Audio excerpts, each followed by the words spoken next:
This evening we want to discuss a subject that has become a lot more relevant. And since, like I said, since we've prayed, we'll get straight into it. And the title of what we want to talk about, I guess maybe I should tell you the title in a little bit, just so we can introduce things first. There are two divine institutions that come to us from the Garden of Eden and before the entrance of sin into the world. Those two are marriage and Sabbath. The Sabbath. Today we kept the Sabbath. And we want to look at that, the Sabbath. I want to focus on the Sabbath a little bit this evening, and particularly something that destroys the Sabbath, or destroying the Sabbath. That's the title of what we're going to talk about, destroying the Sabbath. But those two institutions are connected. They're actually both based on a relationship. One is your most intimate relationship with another human being, and one is designed to give you time and fellowship with the relationship, or have that relationship as far as God is concerned. They're both based on relationship. Connecting with God is what happens on the Sabbath. And these are the only two institutions that were given to mankind before the entrance of sin, and that continue with us even after sin entered into the world. Interestingly enough, both institutions point to God as creator. He's the originator of both. And both institutions are under severe attack, particularly in the last days. If I was to ask you the question, today marriage is under attack in society more so than ever before, right? In what way, or what's the means that marriage is being severely attacked today? Lots of divorce, understanding. Particularly there's a growing movement of recent years that is redefining marriage and attaching to marriage, saying marriage is not only between a man and a woman, but marriage can be between any two people, man and man, woman and woman. There are even people who have marriage contracts between things. Someone married a bridge. Yeah. Someone married an animal. And they get a marriage contract from the government, and this is called marriage. So what's happening is, this is one means. Yeah, if you thought gay and that is bad, it gets even more bizarre and outrageous. But it's a means of Satan attacking this divine institution, watering it down by attaching all these other things to it, and therefore destroying the exclusive value and meaning of it.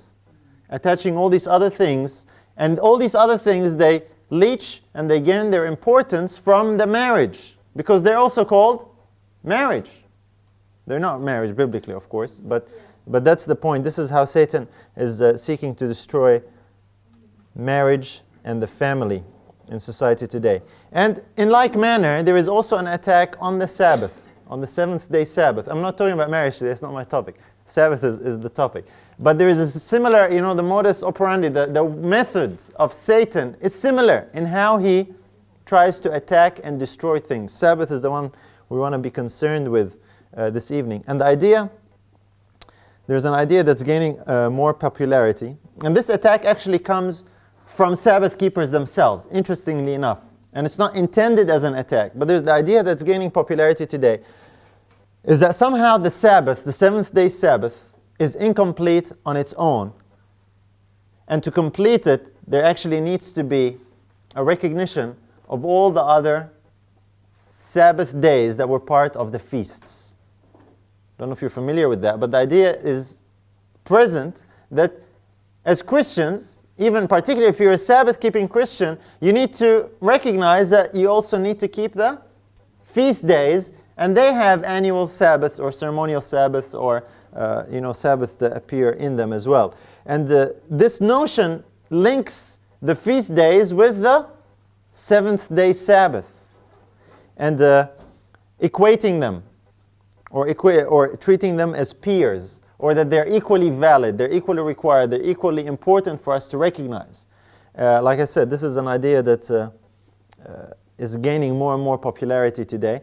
And what it does is basically by attaching these feast days with the Sabbath, the seventh-day Sabbath, and treating them as one package, what happens is the special privileges and distinctions of the seventh-day Sabbath are borrowed to infuse importance and validity to the feast days, and particularly the necessity of keeping the feast days. So what ends up happening is it lowers the one to lift up the other.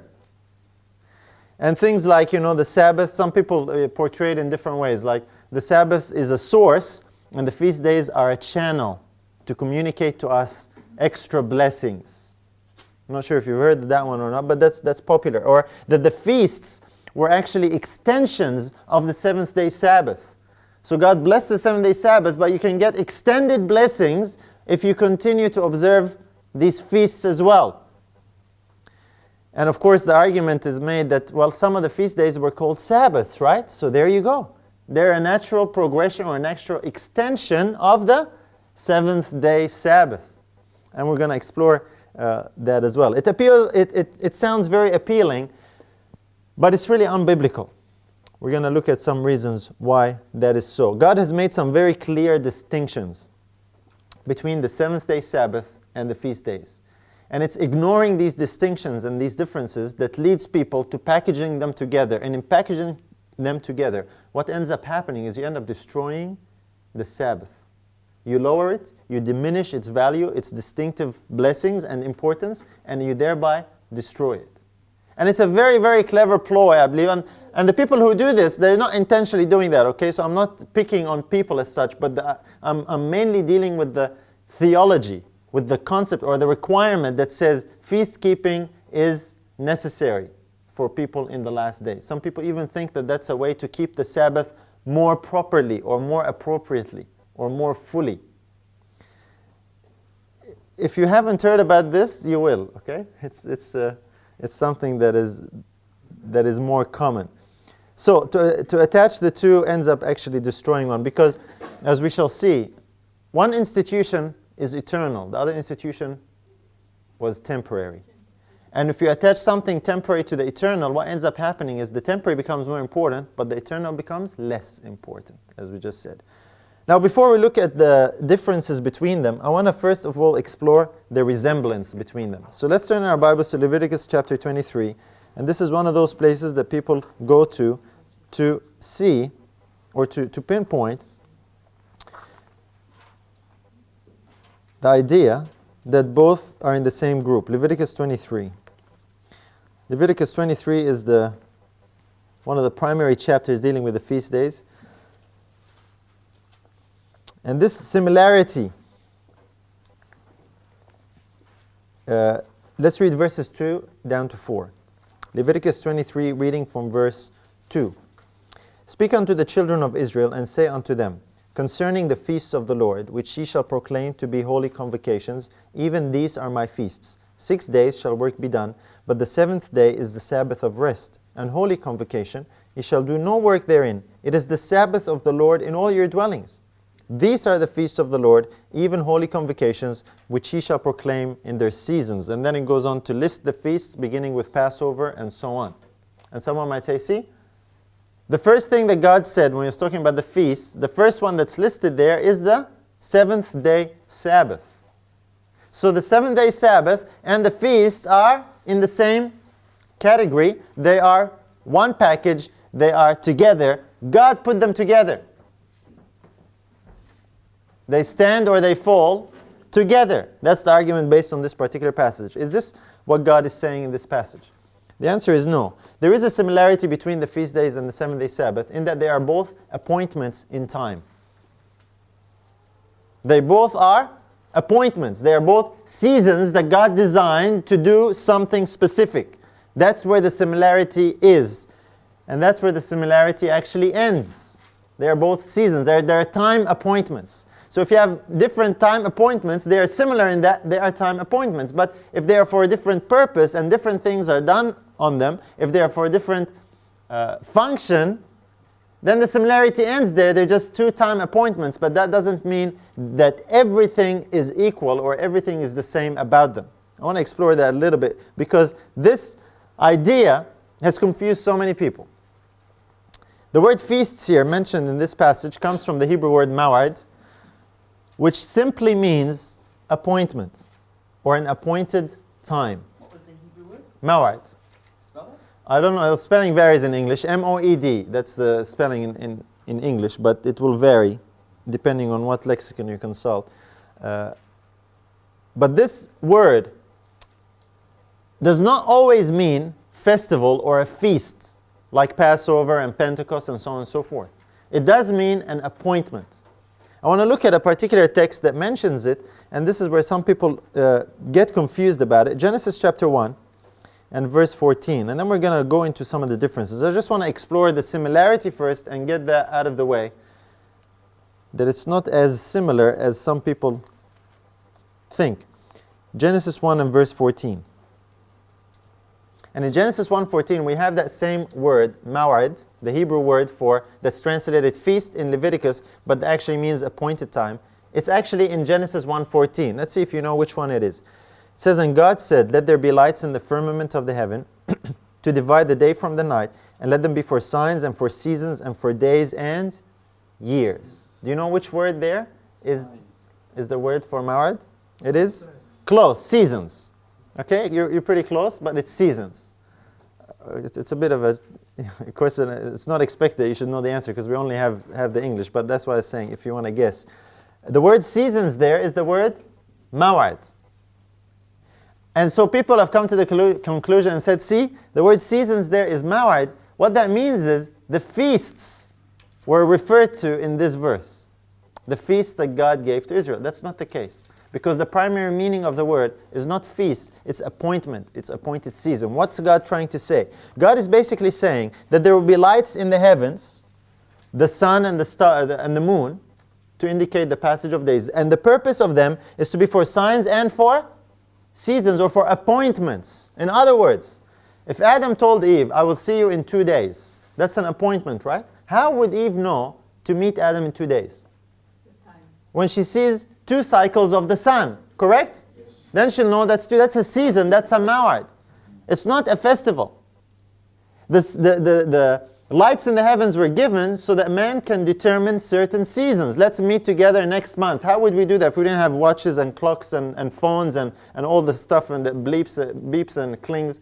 How would we know that? We would have to look at the heavens and see, well, after 1 month is after 1 cycle of the moon, and then we know to meet. That's a season, that's a maw'id, that's an appointment.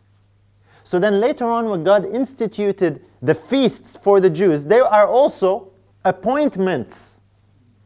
Specific ones. You with me? Not every appointment is a feast. But the feasts were appointments. The Sabbath was the very first appointment made. It happens every 7 days. And this is where the similarity between the Sabbath and the feast is and ends. They are appointments in time. But then we want to explore the differences because the differences are so vast from the Bible that show you God never intended for the Sabbath and the feast days to be packaged together, to be equated or even treated in the same way. There are similarities in what they were to do in the feast because some of the days of the feast were Sabbath. We're going to explore that as well. But the first one we kind of we refer to it. I don't need to read Genesis again, but the Sabbath was made when? We already talked about it. All the way in creation week before the entrance of sin, correct? That's a very important point. The feasts, when do they begin? After sin. Okay, after sin. Depends who you ask, because like I said, some people try and make a case from Genesis 1:14 because of the word maw'id there, but it's not talking about the feast days. Because if you think about it, the feasts were definitely after sin. And the feast could only exist because of sin. Because they portray important events in the plan of salvation. In Exodus chapter 12, let's look at Exodus 12. This is the very first mention of the very first feast. Exodus chapter 12 and verse 14.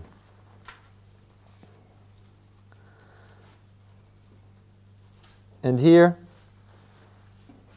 God is giving the instruction of what He will do on the day that Israel will be delivered. He tells them what to do with the lamb. And verse 14, "And this day shall be unto you for a memorial, and ye shall keep it a feast to the Lord throughout your generations. Ye shall keep it a feast by an ordinance forever." What feast is this that was instituted?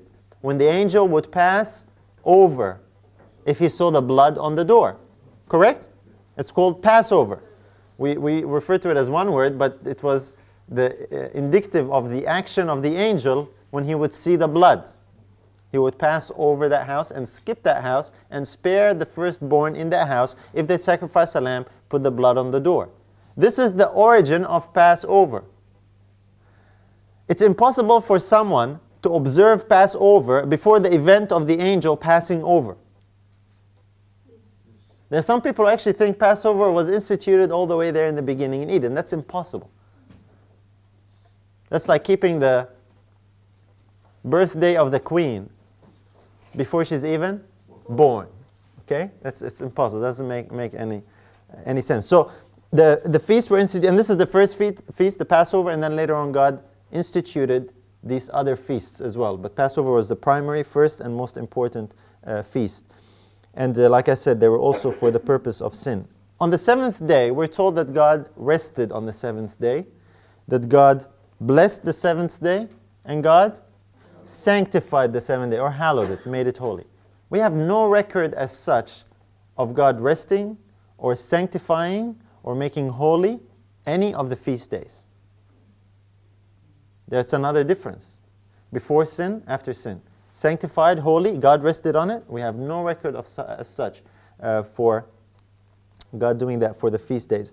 The Sabbath was made for man. A familiar passage we know in the New Testament. Jesus said it in Mark chapter 2, that's right. Sabbath was made for man. And what he means there is mankind, for humanity. It was given not to the Jews, it was given to Adam, the representative of man.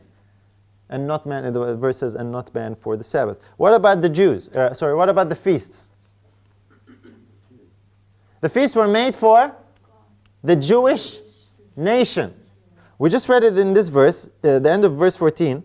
It says, you will keep it a feast to the Lord throughout your generations. What's that talking about? Who's he speaking to? Who's he addressing? The Jews. He's saying this is to continue throughout your generations. This is what trips up a lot of people when it says here, where are we? Verse 14. You shall keep it a feast by an ordinance forever. And people say, see, forever. That means it will continue forever. Yes, but throughout their generations. You know, God gave the exact same description about the Levitical priesthood, that they were to continue the Levitical priesthood throughout their generations forever. I'm not going to get into the details of forever right now, but I think we know from our understanding of the state of the dead and the doctrine of eternal torment a lot of people hold on to, that forever in the scriptures does not always mean endlessly, but for the duration that serves its purpose or its time. That there will not be a fire that burns forever and ever endlessly, that people are going to be tormented forever and ever endlessly until things are consumed, however long that might be. So God here is indicating that the Jews were to observe that throughout their generations. Why am I saying it's for the Jews? Let's go to John chapter 6 and see how this is described in the New Testament. John chapter 6, another difference here. John 6 and verse 4. John chapter 6 and verse 4. And here the apostle makes a brief mention, but it's significant in what we're talking about. And the Passover, a feast of the Jews, was nigh. Here he indicates that Passover was what? A Jewish feast. Jesus in the New Testament said Sabbath was made for man. Passover and the feast were made for the Jews. This is how it's understood. So that's another distinction. The Sabbath pointed, what did the Sabbath point to? We know it from the fourth commandment. What's that? Creation. That's exactly right. We know that from the fourth commandment, right? It says, for in 6 days the Lord made heaven and earth, the sea, and all that in them is. It pointed back to an event that happened, and it was designed, one of its purposes, to be a memorial for that particular event, creation. What about the feasts? Do they point to anything? They point? Okay, to the Exodus and to the cross. Particularly, this is the one I'm focused on because it's true. It was a memorial for another event. The Exodus was. Passover was a memorial for that. But also they served another purpose in that they pointed forward to something. Paul says it. Let's read it and then we'll make the comment. 1 Corinthians 5 and verse 7. 1 Corinthians chapter 5 and verse 7. And here Paul says, "Purge out therefore the old leaven, that ye may be a new lump, as ye are unleavened. For even Christ our Passover is sacrificed for us." It says Christ is our Passover sacrifice for us. So one of the purposes of Passover, and the feasts of course are part of that, is to point forward to Christ and events and activities that Christ would carry out in the plan of salvation. So the Sabbath points us back to pre-sin, to creation, to God as a creator. The feasts were to commemorate certain events, Passover was, but the other feasts were pointing forward to future events. Okay, one points back, one points forward. That's another distinction, another point to keep in mind. When God gave the Sabbath, we said the Sabbath was given before sin. It preceded, or it was given before the sacrificial system. This is where it starts to get a little bit difficult for some people. The sacrificial system was only introduced and given to man after sin entered the world, correct? There was no need, it would make no sense. Death was not even there. It's because of the entrance of sin and death that God now instituted the greatest type, the foremost symbol to point forward to the coming of Christ. It was when Adam offered that lamb. That pointed forward to one day when the Messiah would come and be the fulfillment, would be the sacrifice to be our Savior from sin. The most ancient type, instituted basically at the gate of Eden, was the sacrificial system. The feasts are not as important as the sacrifices, because it was only later on down the line that God added to the sacrificial system specific appointments in time that they were to carry out certain things called the feast days. Let's look at it. Leviticus 23. We started there. Let's go back there. Leviticus 23. And this becomes significant when we understand what the coming of Christ accomplished. Leviticus 23, we want to look at verse 37. Leviticus 23 and verse 37. It says here, "These are the feasts of the Lord, which ye shall proclaim to be holy convocations, to offer an offering made by fire unto the Lord, a burnt offering and a meat offering, a sacrifice and drink offerings, everything upon his day." So according to this verse, what is one purpose for the feasts? To offer offerings made by fire unto the Lord, right? God now introduces these feasts and He says, here, these are the feasts, and they are given to do what? To offer offerings. There's specific offerings on each day, every offering on His day. In other words, now God was adding to the sacrificial system special appointments to offer particular sacrifices, and you link the two, you would get fulfillments when Christ would come. In other words, the time of the Passover and the offering of the Passover lamb would indicate the time when Christ would be offered as the fulfillment of the Passover sacrifice. You with me? The time elements now introduced timings that Christ would fulfill as well. That's what the feasts are. And so God added to the sacrificial system special appointments, special seasons that He revealed now for the first time. So between the two, the sacrifices and the feasts, which one's more important? The sacrificial system, it preceded the feasts. The feasts were added to it and attached to it, and they were given to offer sacrifices. Now I want to mention this because when we go to the when we go to a prophecy in Daniel in the Old Testament, Daniel chapter 9 is a prophecy of what the Messiah would accomplish. And this is a verse, Ezekiel, Daniel chapter 9. This is a verse that some people use to try and actually show that the feasts are valid still. And the verse I'm looking at is verse 27. Speaking of the Messiah, I'm not going to go into the details of the prophecy, but one particular point I want to focus on here. "And he shall confirm the covenant with many for 1 week." Who's that? Messiah, the Prince of your people, when He comes. "And in the midst of the week He shall cause the sacrifice and oblation to cease. And for the overspreading of abominations he shall make it desolate, even until the consummation, and that determined shall be poured upon the desolate. I'm not going to deal with the last part of the verse, but the key point is, in the midst of the week, he will cause the sacrifice and oblation to cease. What's that talking about? Sacrifice and feast added to. Okay, all right, that's a good point. How did Christ cause the sacrifice and oblation to cease in the midst of the week? This is the prophetic week, okay? If you refresh your memories, it was a sacrifice once and for all. In other words, in the midst of the week, he would die. And by his death, he would bring a fulfillment of all these sacrifices and thereby cause the sacrifice and oblation to cease. And people say, yeah, that's exactly right. The sacrifices ceased, but it doesn't say here that the feast ceased, right? So we can keep the feasts. That's the argument, that's the reasoning. But here's the thing, brothers and sisters. The verse does not say that the Levitical priesthood would cease, right? It doesn't say that the sanctuary and its services would come to an end, right? Even though that was graphically portrayed by the rending of the veil. What God is doing here in this verse, He's giving the premier, the number one, the most primary and ancient ceremonial symbol that Christ would fulfill. And therefore, everything that was later added to it and associated to it. God doesn't need to rewrite the Old Testament in one verse to tell you Christ fulfilled it. He doesn't need to give you the whole list. And He also will fulfill this and the priesthood and the temple and the feasts. He's saying, listen, when He dies in the midst of the week, He will cause the sacrifice and the oblation to cease. And everything that was dependent on the sacrifices would automatically cease with it.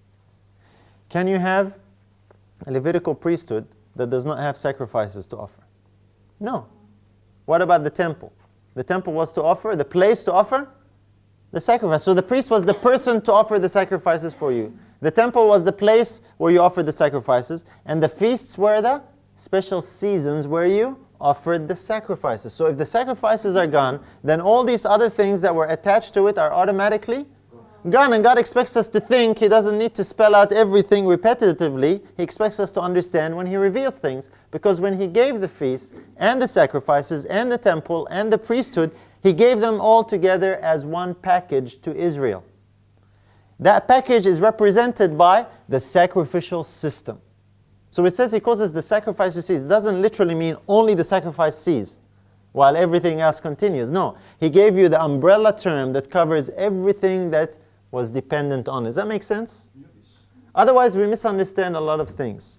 And so, with the sacrifices gone, everything else goes as well that was dependent on it. And what we mean by goes, means it has come to a fulfillment. The reality, what they pointed forward to, has now come, has now arrived. You're looking at me like you want to ask a question. Tell me. Sorry, just the text. The text we just read? Yes. Daniel 9:27. So this is a point that's important to keep in mind, brothers and sisters, because this verse is misunderstood when it comes to separating that which God has joined together. You know, we talk about it in marriage, right? When we do a wedding, we tell people, well, what God has joined together, let no man put asunder. You know, that's a principle. It's not just it's applicable to marriage, of course, but it's not just that, because there are other aspects that God joins together that unless we have authorization from God, we cannot put asunder. God put together that system of sacrifices, of feasts, and all these aspects together in one package. We have no license anywhere to put it asunder or to put them aside. I'm just looking for something here that I want to mention as well. It just came to mind, and I can't readily find it. Just give me half a second here. And it's right there. Okay, fantastic. So does that make sense? Putting together. God put them together as a package. Nowhere has God said, ever, that you can keep the feasts without the need for sacrifices anymore. And there are some other elements that are involved with that. The Sabbath, another difference, was not a shadow or a type. In other words, the Sabbath did not point forward to some greater fulfillment or reality that was to come. The Sabbath pointed to the Creator, back. Whereas the feasts were pointing forward to a greater fulfillment and reality. They were not in and of themselves the fulfillment or the reality. They were symbols that were what we call in theology a type. A type means there is an antitype or a fulfillment for that symbol. Paul indicates that in Colossians chapter 2. Let's look at that. Colossians chapter 2. Another word in the New Testament that's used for these types is shadow. Colossians chapter 2, we're going to look at verse 16 and 17. Again, this is a verse that's sometimes misunderstood. Colossians chapter 2, verses 16 and 17. He says here, the apostle, "Let no man therefore judge you in meat or in drink or in respect of an holy day or of the new moon or of the Sabbath days, which are a shadow of things to come, but the body is of Christ." I'm not going to spend too much time trying to analyze this verse, but simply we learn from this that the holy days, which is a reference to the feast days, they are referred to as shadows. They were shadows of things to come. In other words, they are not the reality. They needed a fulfillment. A shadow requires or should lead you to the light, to the fulfillment. You know, if you see someone's shadow, you're coming around the corner of a building, you see someone's shadow, you know there's someone standing there, so if you follow the shadow, you will get to the reality, to the substance, and you'll see the person in the light. It's a metaphor, okay? It's a symbol. That's what the feasts pointed forward to. They were shadows. And the book of Hebrews says that as well. It says that about the law. It says in Hebrews 10, we don't have to turn there, but it says the law having a shadow of good things to come.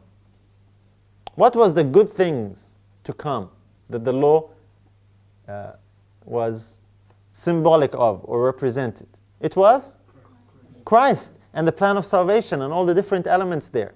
You see, these things were not yet fulfilled. They were not, thank you, they were not real yet. They did not happen yet. They were promised. They were contained in this system of ceremonies that God gave to Israel to point forward to the fulfillment. So when the fulfillment comes, you no longer need the ceremony or the type, because the antitype has come. In the type-antitype relationship, you will find that the antitype is always greater than the type. The fulfillment is always greater than the symbol. And the symbol always precedes the fulfillment. It doesn't come after, it comes before. The Sabbath was not tied to, so that's another difference as well. Sabbath was not a shadow, feast days were a shadow. The Sabbath was not tied to a calendar. This is another point, and it also addresses a common idea that exists. The seventh-day Sabbath was not tied to a calendar in any way, shape, or form. How would you know when the seventh day came? Just come 6 days in the 7th day. Okay, because you count the cycle of days. Every 7th day, every 6 days that pass, the seventh one, that's the Sabbath. And then you count again. You don't need a calendar to do that. I'm saying this because some people get confused. There's an idea that exists called the lunar Sabbath. You heard about the lunar Sabbath? Yeah. You have? Oh dear, what a tragedy, huh? The lunar Sabbath is a tragic error. It's based on the misunderstanding, thinking that the Sabbath is based on some kind of a calendar. And people get caught up into, the Gregorian calendar, and the Pope did this, and the Julian calendar, they changed it to Gregorian, and God has a calendar, and people get caught up in all of that. And God does have a calendar to determine the feast days, as we shall see. But the Sabbath was not based on any calendar, whether it be Gregorian, whether it be lunar, whether it be solar, whether it be astral, whatever calendar you can come up with. You don't need a calendar to determine the 7-day Sabbath. All you need is what's contained in the 4th commandment. It tells you, in 6 days the Lord made heaven and earth, the sea and all that in them is, and rested the 7th day. It tells you at the beginning there, remember the 7th day, that one, to keep it holy. Every 7 days. That puts the Sabbath in a category all by itself, because the feast days were actually based on a calendar. The biblical calendar, which is the cycle of the months primarily. Because when God told Israel, let's read it so you don't take my word for it. Let's go to Leviticus 23. So let's say the preacher said, and I didn't give you a verse. Leviticus 23, verses 5 and 6. This one is a very important distinction. And when you realize that about the Sabbath, then you're really safe from this whole idea of the lunar Sabbath. Because the lunar Sabbath, the main argument of the lunar Sabbath is the Sabbath is based on some calendar.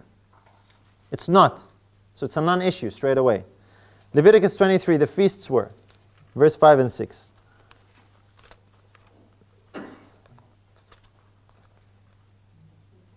All right, here we go. In the 14th day of the first month at even is the Lord's Passover. And on the 15th day of the same month is the feast of unleavened bread unto the Lord. 7 days you must eat unleavened bread. When he's telling them the first day of the month, the 14th day of the month and the 15th day of the month, that's how would they know the months? That's based on a calendar. In other words, the feast days could fall on any day of the week because they were not dependent on the count of successive days, they were dependent on a calendar. You with me? The seventh day Sabbath cannot just randomly fall on any day of the week. It always comes on the same day of the week, the seventh day. It's not based on a calendar. Your birthday is calendar based, correct? You celebrate it every year on a different day of the week. Calendar based events, they are not based on the week. The week is not even relevant, whatever day happens. And this is the problem with the lunar Sabbath as well. When you accept the idea of the lunar Sabbath, the Sabbath can fall on any day of the week. With all due respect, that is total nonsense. That is total nonsense. As a matter of fact, when the cycle of months switches over from one month to the next, sometimes the week is longer than that. And there are people who say, well, you know, these days, sometimes you have 9 days in the lunar Sabbath idea. Sometimes you have up to 9 days between one Sabbath and the next. That automatically breaks the commandment because it's every 7th day. You know how people overcome that? They say, well, these other 2 days, they don't count. That's what they believe. I'm telling you what they believe. So I'm going to say nonsense. I'm not just trying to be nasty about it. It is nonsense. It makes no sense. It is an error. It's one of the attacks on the Sabbath. But we're not dealing with the lunar Sabbath. But I mention it here because it has to do with calendars. I've seen people get caught up in trying to figure out these calendars and calendation. Now it's true, the biblical calendar that God gave to keep the feasts was a lunar calendar. He says on the first, the month that they came out of Egypt was to be the first first of the months for them. On the 14th day of that month they did this. 15th day of the month they did this. The festivals that happened on the 7th month are of importance to us, particularly as Adventists. Day of Atonement was on the 10th day of the 7th month. Tabernacles was 5 days after that, right? 15th day of 7th month. These are calendar dates, regardless of what day of the week. So that's a very big difference between those two. They were tied to a calendar. The Sabbath was designed to apply globally. It was not restricted to a location. The feast days were actually tied not only to a calendar but also to a location. Let's look at that. Deuteronomy chapter 16. Deuteronomy chapter 16. How are we doing on time here? Deuteronomy 16 and verse 6 and verse 15. I want you to notice carefully here what it says as well. Deuteronomy 16, verse 6 and verse 15. But at the place which the Lord thy God shall choose to place his name in, there thou shalt sacrifice the Passover at even, at the going down of the sun, at the season that thou camest forth out of Egypt. Question: could they sacrifice the Passover at any place they chose? No. Who made the choice? God. And he says it's the place where God puts his name. Look at verse 15. 7 days shalt thou keep a solemn feast unto the Lord thy God, in the place which the Lord shall choose, because the Lord thy God shall bless thee in all thine increase and in all the works of thine hands. Therefore thou shalt surely rejoice. This is referring to an entire feast, 7 days. They were to keep it where? Anywhere they liked? No, at the place where God chose, or where God put his name. What place is that? Where did God place his name? It is in Jerusalem. God placed his name there. And so you have particularly what's referred to as the pilgrimage feasts. The 3 feasts were Passover, Pentecost, and Tabernacles, where people did not just keep them at home and sacrifice where they liked. No, they had to make pilgrimage. They had to go to Jerusalem because that's the place that God chose. That's the place where he put his name, and you could not keep the feast until you went to that place. So they were tied to a calendar, specific time. They were tied to a geographical location. God has not rescinded that. God has not withdrawn these qualifications or these criteria for the feasts. He has not ever said, okay, now you can go keep them wherever.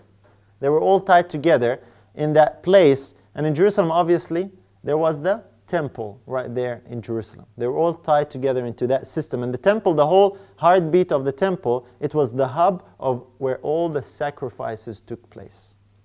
That whole sacrificial system was now expanded and embodied in a temple, a priesthood, and special seasons or times or appointments where they were to sacrifice these things, and they were to come from wherever they were in Israel, and 3 times a year they would go to Jerusalem to keep the feasts. You don't have that restriction with the Sabbath, and this is why we're saying that the feast days were not meant for a global application. If you want to keep the feast today, you still have to go to Jerusalem. You realize that? I say that to people, I have friends, and we discuss this. I have friends who keep the feast. I say, brother, what are you talking about? You keeping the feast? You're not keeping the feast. You're in Australia, or you're in America, or say here in New Zealand. God said you need to keep it in the place where He put His name. That's Jerusalem. Do you do that? Most people don't do that. Some people do. Most people don't do that. And so it's not really then biblical feast keeping. Because you don't only need to go to Jerusalem, you also need to have a sacrifice. And to have a sacrifice, you need to do it in the way that God ordained. You need to have a temple and a priest. So it's a package, you with me? To separate just the feast from that and say the feasts are valid while everything else is not, is to separate what God has joined. There is no Bible authority for you to do that. You know someone else who did that? Is the Roman Church with the 7-day Sabbath, right? God says the 7-day Sabbath is when? On the 7th day of the week. The Pope says, when is it? First of the week. And you know what they call it? The Sabbath, right? They refer to it as a Sabbath. And you say, but hold on, if you want to keep the biblical Sabbath, it tells us when the biblical Sabbath is. You can't separate one condition and say when the Sabbath is. You give it the same name and you say that's the biblical Sabbath. In like manner, you can't separate the feast from the system and say, well, we call it the feast here, but you're not doing anything that God said you are to do on the feast. That is not feast keeping. We went one time to a camp meeting in America, and it was a Feast of Tabernacles. All right, we were invited there to speak, and these were people who kept the feast. And so we went there. They invited us to go. And one brother made a very interesting comment there at the camp. And he said, we shouldn't call this the Feast of Tabernacles. We should call it the Feast of Cabins. And I said, what? What do you mean? He says, cabins, because we're all staying in cabins. But tabernacles in the Bible, they were all meant to make booths and shelters. They get the tree branches and make a booth. That's how they kept the tabernacle. And he was making a joke. And I laughed. And I said, I got it then. And I said, that's a really good point. And the point simply is this. We're doing things on the feast that are required in the Bible. Sorry, we're not doing things on the feast that are required in the Bible. We're keeping our own thing, and we're just calling it the Feast of Tabernacles. So, with all due respect, it might sound nice that you say, we call it the Feast of Tabernacles, and you do that. That's not the biblical Feast of Tabernacles. You're not keeping the feast any more than we are. You're having it away in America, and you're not carrying out the instructions of the feast. So you might convince yourself that you're keeping the feast, and look, we're doing, this good thing. No, not really. As a matter of fact, God does not require us to keep it at all, because it was part of that system that came to an end. It was a shadow and it was a type. And so God's 7th-day Sabbath is eternal. God has never revoked it. God has never taken back the 7th-day Sabbath, whereas the feast days were temporary. The Bible says the law, was till the seed should come. Let's look at that verse. That's an important verse to look at. Galatians chapter 3, because we'll link it with another one, and I want to make sure we see that one. Galatians chapter 3 and verse 19.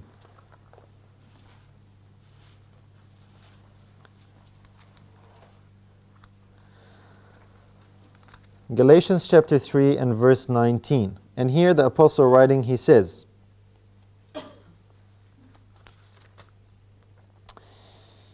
Wherefore then serveth the law?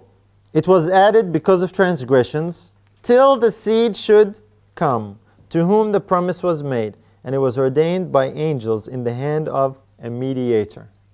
What's the purpose of the law? He's saying, when Paul here says the law, automatically what we think he's talking about is the 10 commandments. He's not just dealing with the 10 commandments. He's dealing with the entire system of law that God gave to Israel. Okay? This is his, if you see the context of the entire epistle, this is what he's dealing with. He's saying, what is the purpose of the law? What does it serve? He says it was added because of sins, because of transgressions, until what? The seed should come. What's that talking about? Christ. The coming of the seed is the coming of Christ. In other words, the types that were contained in the law, that elsewhere Paul calls the law having a shadow of good things to come. These good things came with the coming of the seed. And it brought a fulfillment and a completion of those things. And so, by nature, they were temporary. They would last until that which they pointed forward to came about. And so two very different institutions. Now, this is not an exhaustive list of all the differences, okay? But this is just a sample of it. It's quite impressive, right? There are many differences between the two. There are two different institutions in origin and in purpose, in method of calculation, in duration, in importance, and in application. They're different. You can't treat them as equals. You can't put them on the same footing. You can't put them in one package. They are vastly different. And when you see these differences, it actually becomes overwhelming. All of a sudden, you're impressed with the danger of actually ignoring all these differences to treat them as equal. And this is what happens with the idea that feasts are still necessary to be kept. All these differences are ignored or minimized, and they are all packaged together in one neat package, Sabbath and feast days. And as a matter of fact, people say, well, you know, the Sabbath is a blessing. This is one way a lot of people, accept the feast because it's presented in a very positive light. Meaning, well, the Sabbath is a blessing. You're blessed when you keep the Sabbath. Well, would you like more blessing? Of course, everybody wants more blessing. Who's going to say no to that, right? Say, well, if you keep the feasts, you will be also blessed. Why don't you just come to a feast camp and just see if you're blessed or not? So people, what they do, they go and they're curious or they're interested or whatever. And they'll go to a feast camp and they will attend and they will be very blessed. And they think, man, you know what? Maybe there's something to this feast keeping because the camp was really nice and enjoyable. This happens, brothers and sisters. This is how things are presented. And the problem here is this. It's a mistaking of the blessing. Christ promised a blessing anytime 2 or 3 are gathered in His name, correct? Did He specify any period or limitation of place or time with that promise?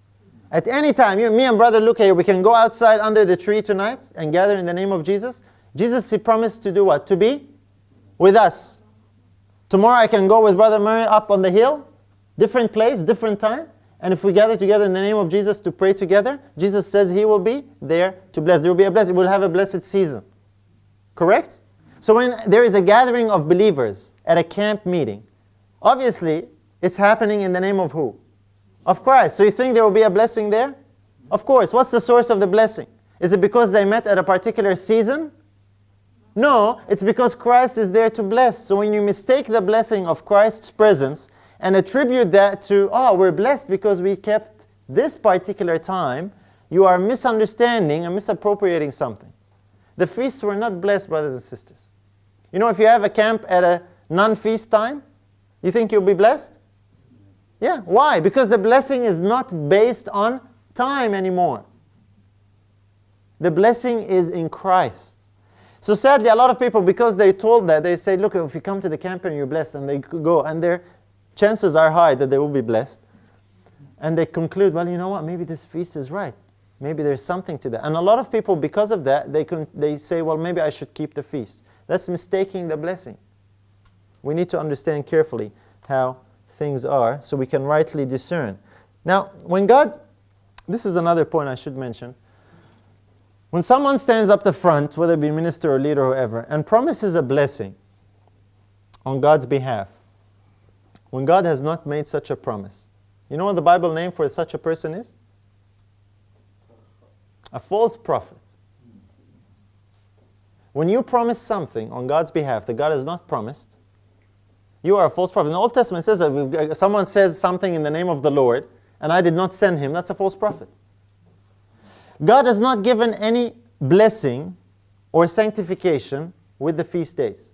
There's no such promise. So when someone gets up, I'm not trying to say these people are false prophets, I'm saying the theology that presents this way is not authorized by God. It's dangerous. When someone gets up and makes a promise on God's behalf that God has not made, you're on dangerous ground. And sadly, because people, of course, are people. If I ask you a question here tonight, who wants to be more blessed? Everybody will put their hands up. And so obviously people, they want more blessings. So if they're promised a blessing by some authoritative religious or spiritual figure, chances are, especially if someone you respect, chances are people will believe that. And then you go to a particular gathering, which is called a feast at the front, and it's not a biblical way to keep the feast anyway, but it's called a feast. And then you enjoy the season of fellowship because it's in Christ's name. And people then are led to conclude, well, it must be because of feast keeping. I should keep the feasts because I was blessed. That's mistaking the blessing. Jesus said that blessing comes from Him because of His presence. You know, someone promising a blessing on the behalf of God when God has not spoken. The Pope does that as well for Sunday keeping. You know that? And they call it the Sabbath. Same thing. Interesting, right? But here is something that's a little bit closer to home, because these are Sabbath keepers who are getting caught up in this need to keep the feasts. Now, the other thing is that people, in so doing, they make their feelings the indicator for doctrine. Okay? Your feelings, how you felt at a particular gathering, is not the evidence of something being right or wrong. That's a very subjective way to determine things. We don't determine things by feelings. I'll give you a couple of examples. Example number one is biblical. Thomas, he made his feelings the criteria before he would believe that Jesus was risen. Correct? He says, unless I feel with my hands, put my hands here and feel it, I will not believe. He had the testimony of, 1, Jesus told them he would rise. 2, his disciples told him, we saw the Lord risen. Thomas says, no, I will make the condition for believing that that is true my experience and my feelings. So Jesus put up with Thomas' weakness, and he appears the next week and tells him, Thomas, come here, put your hand here, put your hand here. And then he rebuked him. He said, do you believe now? Be not faithless, but believing. To make feelings the criteria for believing something is 1, faithless. 2, you will be misled if someone can manipulate your feelings. Feelings can easily be manipulated. I'll give you another example. I said I was going to give you 2. If you go to Pentecostal churches, there are people there that speak in tongues, right? Is anyone from Pentecostal background here by any chance, or used to experience tongues? Okay, we have a couple hands. If you talk to people who experience tongues, they will relate to you that they have incredible feeling of happiness, joy, closeness to God, that confirms to them that that must be right. This is what convinces, and you know, it's very difficult, extremely difficult, to try and show someone who has an experience like that from the Bible that this is not exactly the biblical tongues that the Bible talks about, that this is something that is actually a deception. What happens there is the enemy is manipulating the feelings and using the feelings where now people make their judgment of the practice and the behavior based on how good they feel. You know what I'm talking about? Now that does not make it valid. So if you go to a feast camp and you feel good about it, that doesn't mean that all of a sudden feast keeping is right. That's a very subjective and very deceptive way of trying to arrive at a teaching, whether it's right or whether it's wrong. Interestingly enough, not only is the devil good at manipulating our feelings, people can be good at manipulating other people's feelings. We don't trust our feelings. Sorry? We don't trust our feelings. We don't trust our feelings. Yes, we shouldn't trust our feelings. Now, our relationship doesn't mean that our relationship and interaction with God and truth is going to be feelingless. Of course, we can rejoice and be happy as Christians, but our feelings are not the basis on which we determine things, because your feelings, my feelings, can be manipulated. They are rather unpredictable. Sometimes you wake up on the wrong side of the bed and you have a bad day before the day even starts, right? It doesn't feel very good. Okay, so our feelings are very fickle. They come and go. A whole heap of factors can influence them. And actually, people, even speakers, have an ability to manipulate the feelings of their audience in some ways and make them feel really good and so on and so forth. And people take that as evidence, wow, you know, you're such a good speaker, or such a powerful message. And sometimes what is being said or shared is error. You know what I'm talking about? So there are deceptions that we need to watch for. So this is the significant point about understanding the distinction and the difference and how and what we use to determine truth. So I'll leave it at that. I'm not going to go to maybe I'll mention just one quote before I close, because it's related to this point. And this is from the book Sketches from the Life of Paul, okay, which later became Acts of the Apostles. So it's an Acts of the Apostles as well. But this one is from LP, Sketches from the Life of Paul, page 121. If you're taking notes, page 121. And this is what it says, commenting on the Council of Acts chapter 15, the Council in Jerusalem. Excuse me. It says, the Council had on that occasion decided that the converts from the Jewish church might observe the ordinances of the Mosaic law if they chose. Now, what was the point of that council? What was the big debate? Circumcision, right? And circumcision was representative of the other requirements in the law of Moses. Were these things to be imposed on the Gentiles or not? Some said yes, some said no. That was what the council was about. So they were going to make a decision. And the decision that was made here was that the converts from Judaism might observe the ordinances of the Mosaic law if they chose. In other words, if you're a Jew who now became a Christian, because these things had become part of the national fabric of Judaism, these festivals, these ordinances, even circumcision, all that, if they still wanted to do that, there was liberty to allow them to do that, if they chose. But then it goes on. While those ordinances should not be made obligatory upon converts from the Gentiles. You with me?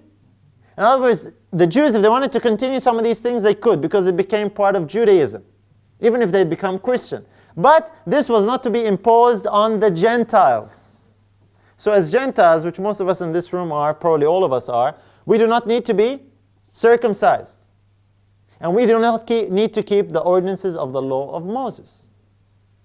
Now it's interesting because it goes on to say, the opposing class, in other words, those who disagreed with this decision, the opposing class now took advantage of this to urge a distinction between the observers of the ceremonial law and those who did not observe it, holding that the latter were further from God than the former.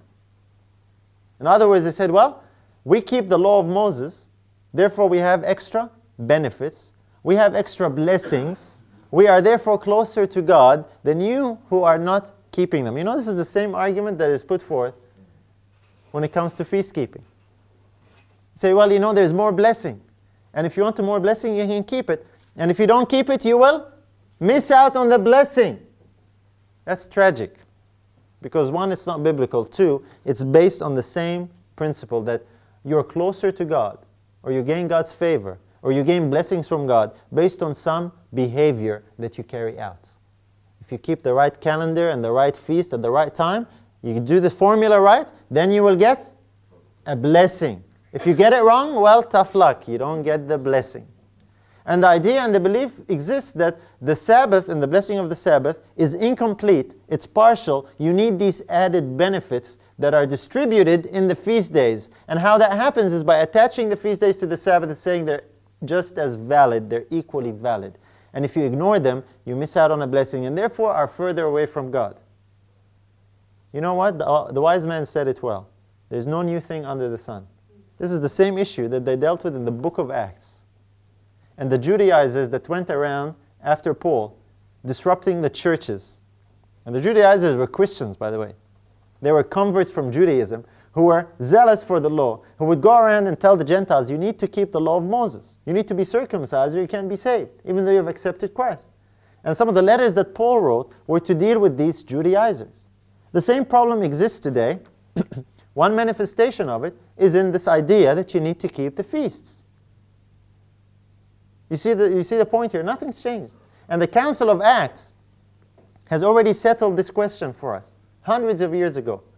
And yet here we are again. Why? We're at the last days, brothers and sisters. And the devil, amazing that to Sabbath keepers, the devil can spin this idea, where Sabbath keepers, thinking that they're honoring the Sabbath more, can end up actually destroying the Sabbath by attaching it to these things that are temporary in nature. You see, there are people who find it difficult to accept the Sabbath as it is. Imagine if you tell them, no, not only the Sabbath, but they're also the feast days as well. That actually gives them more excuse to reject the Sabbath. You realize that? There are many Christians out there who know that the feasts are no longer valid. So when you attach the feasts that are no longer valid as far as keeping them is concerned with the Sabbath, what you've done is you've given them the best excuse to reject the whole thing and reject the Sabbath as well, because now you've made it where they stand or they fall together. And so it's a danger that we need to watch for, that we don't destroy the Sabbath in this way. We need to maintain the hedge of protection that God put around the Sabbath. It's exclusive. We can't crowd things into it and try and cram more things into it, thinking we are making the Sabbath more important. We don't. We end up destroying the Sabbath.